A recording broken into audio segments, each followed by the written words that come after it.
l'amour de Dieu, le silence de Dieu. Aujourd'hui, chers frères et sœurs, l'Église ne célèbre aucun sacrement.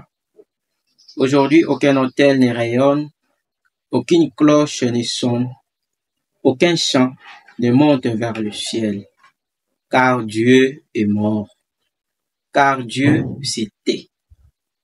Nous sommes entrés, chers frères et sœurs, dans la période du grand silence, période caractéristique du samedi saint.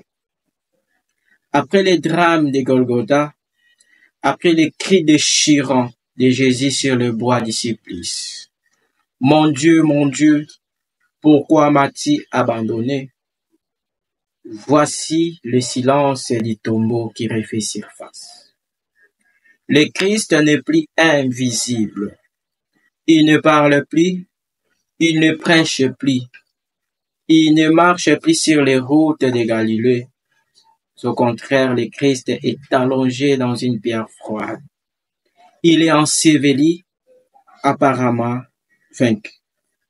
Et c'est précisément là, chers frères et sœurs, que s'ouvre le plus grand mystère de notre foi.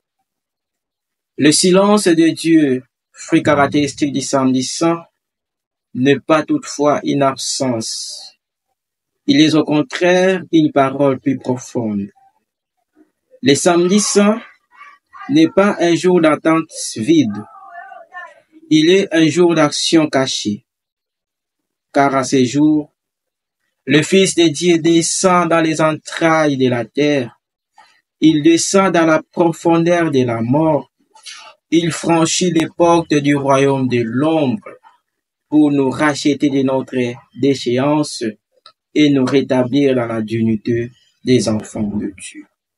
Nous ramener de l'ombre vers la lumière.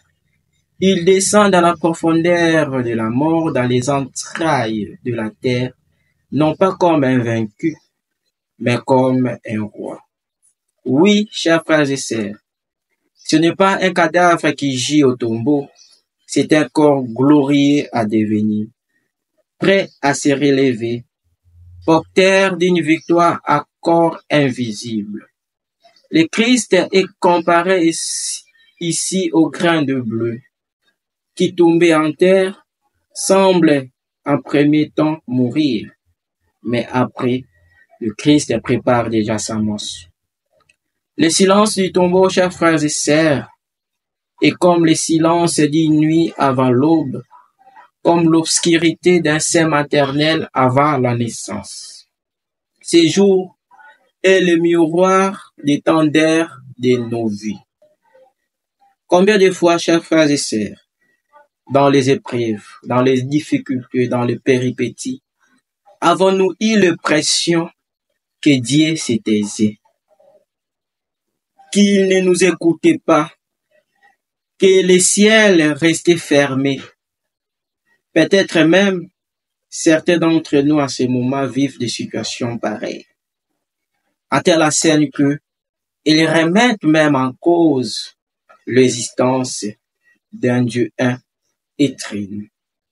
Le samedi saint, chers frères et sœurs, nous apprend que le silence n'est pas l'oubli, mais le silence est prélude à une œuvre plus profonde.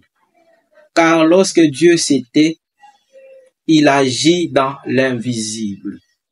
Il travaille en silence le cœur endurci. Il creuse à nous le vide nécessaire pour accueillir la plénitude. Il nous apprend à espérer sans voir, à croire sans sentir. Le silence, fruit caractéristique du samedi saint, c'est le jour de l'Église cachée. L'Église, comme nous l'avons dit tantôt, ne célèbre pas, mais elle veille. Elle entre dans le deuil, non pas d'un désespoir, mais d'un amour profond. Elle veille comme on veille un ami cher. Elle veille comme on garde un feu sous les cendres. Et le samedi saint, ou le silence de Dieu comme fruit caractéristique du samedi saint, c'est aussi notre jour. C'est le jour de tous ceux qui marchent dans l'ombre, de ceux qui pleurent, de ceux qui attendent. Le samedi saint, chers frères et sœurs, est le jour des hommes deuilleux, des malades, des prisonniers, des silencieux, des invisibles, de tous ceux qui partagent ces descentes, cette nuit obscure. Chers frères et sœurs, restons donc dans ce silence. N'ayons pas peur du vide. Le monde aujourd'hui fuit le silence, mais Dieu, c'est dans le silence qu'il nous parle. C'est dans le silence que Dieu vécut l'espérance. C'est dans le silence qu'il prépare la résurrection. Donc, entrons dans ce silence et méditons davantage sur notre vie. Au nom du Père et du Fils et du Saint-Esprit. Amen.